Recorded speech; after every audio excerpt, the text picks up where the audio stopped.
திருநந்தி தேவர் மலை வடிவாய் திகழ் திருப்பருப்பதம் ஸ்ரீசைலம் இதுவே.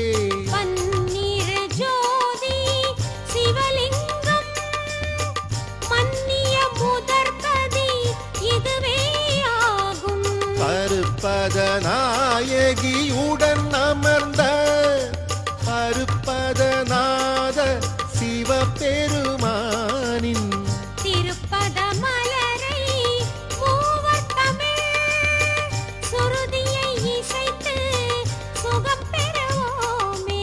சிவாய நம ஓம் சிவாய நம ஓம் நம சிவாய சிவ சிவாய நம ஓம் சிவாய நம ஓம் சிவாய நம ஓம் நம சிவாய சிவ சிவாய நம ஓம்.